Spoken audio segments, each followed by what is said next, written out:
আজ পিনাকির result out হওয়ার দিন। চলো তাড়াতাড়ি দেখিও কি করছে। ঘুমোচ্ছে? আজ রেজাল্ট বেরোবে আরো আরামে ঘুমোচ্ছে পিনাকি। আরে হ্যাপি, কোথায় তুই? হ্যাঁ আসছি আন্টি। পিনাকি এখনো ঘুমোচ্ছে। হ্যাঁ তো উঠে পড়বে। আমি ভাবছিলাম পিনাকির রেজাল্ট বেরোনোর পর ওর জন্য একটা পার্টির ব্যবস্থা করি। নাকি তো ভালোই মার্কস আনবে গোপের দাঁড়িয়ে। পার্টির কথা মনে করে আমি তো এখন থেকে কন্ট্রোল করতে পারছি না। আমি তো এক্ষুনি যাচ্ছি রেজাল্ট দেখতে। প্রিন্সিপালস কেবিন এইখানেই দেখা যাবে। ওফো, এর রেজাল্ট কোথায় রাখা আছে? ওইখানে দেখি। ড্রয়ারেও নেই, শেলফেও নেই। কোথায় গেল কোথায় গেল কোথায় গেল? অনেক খেটেছি, এবার একটু আরাম করে নি। আহা, এটা আবার কি? রেজাল্টস পেয়ে গেছি। তাড়াতাড়ি খুঁজে দেখি তো কোথায় গেল কোথায় গেল কোথায় গেল। এই তো, ইয়েস, পিনাকি পিনাকি পিনাকি। ও ইয়ো, পিনাকি ফেল। হ্যাঁ, ফেল ফেল, পিনাকি ফেল। এবার আমি আঙ্কেল আন্টিকে কি বলবো? পিনাকি, এ তুমি কি করলে? পার্টির তো আর প্রশ্নই ওঠে না। আবার কি হলো? মনে হচ্ছে আনন্দে চোখে জল চলে এসছে। পিনাকি টপ করেছে নাকি? টপ? কি করে বলবো টপ না? পিনাকি তো ফেল করেছে। ফেল? ফেল? আর শুধু তাই নয়, শান্টু টপ করেছে। আমাকে দাও তো দেখি। এরকম কি করে হতে পারে? পিনাকি তো অনেক পড়াশোনা করেছে। সেটাই তো, আমার পিনাকি তো দিনরাত এক করে পড়াশোনা করেছিল। সারাদিন পড়তো। জানি না কেন এরকম রেজাল্ট হলো। মনে হয় এক্সামের টেনশনে পিনাকি সব ভুলে গেছিল। ফেল? এ তো খুব কামিয়ে ফেলার মতো ঘটনা। হায় আমার পিনাকি, একটা কাজ করি, ওকে আজকে স্কুলে যেতে দেব না, নয়তো সব বাচ্চারা ওকে রাগাবে। হ্যাঁ, ঠিক বলেছো। হ্যাঁ, এটাই ঠিক হবে। খামোশ! তোমাদের অতিরিক্ত ভালোবাসার জন্য পিনাকির মাথাটা যাবে। ওকে নিজের প্রবলেমের মুখোমুখি হতে হবে একজন সৈনিকের মতো গোফের দা দিয়ে।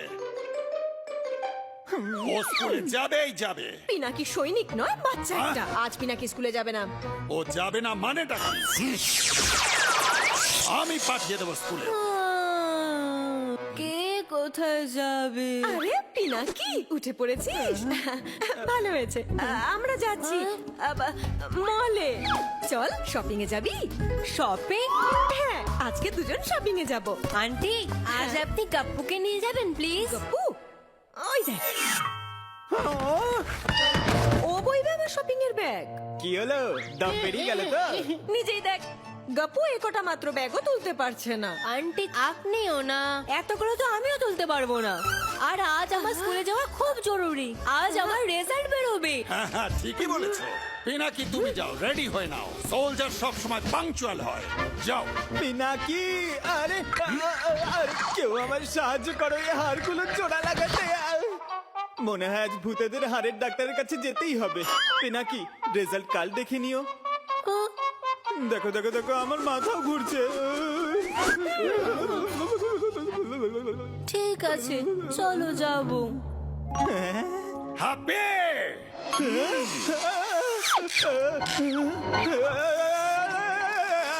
জুড়ে গেছে হাড়গো। হয়ে গেল প্রবলেম সলভ। ইয়ে! এবার আমি স্কুলে যেতে পারবো। এই তো দেখছি অন্য কিছু ভাবতে হবে। আমিও দেখছি কি করে যায়। চলো রেডি হয়ে যাই। আন্টি, আপনি তো ভয় পাইয়ে দিয়েছিলেন। আয়রন বোর্ড, তুই না স্নান করে নে পিনাকি, ততক্ষণে আমি তোর এই ড্রেস প্রেস করে দিচ্ছি। Okay aunty. আরে যা যা পিনাকি সোনা, নয়তো লেট হয়ে যাবে। Okay aunty. লা লা লা লা লা লা লা লা লো। কাপ্পু, তোমার এখনই স্নান করা ছিল। সরি পিনাকি, আসলে আমার বাথরুমের নবটা খারাপ হয়ে গেছে, সেই জন্য। তাড়াতাড়ি করো কাপ্পু, আমি ওয়েট করছি। আরো ওয়েট করতে থাকো। হ্যাঁ, কেমন পোড়া পোড়া গন্ধ বেরোচ্ছে। লা লা লা লা লা লা লা। আমার ইউনিফর্ম! আরে এটা তো পুড়ে গেল। দেখ পিনাকি সোনা, চল শপিং করতে যাই, ওখান থেকে নতুন কিনে নেবো। কি হয়েছে? শার্ট জ্বলে গেছে, আমি এক্ষুনি ঠিক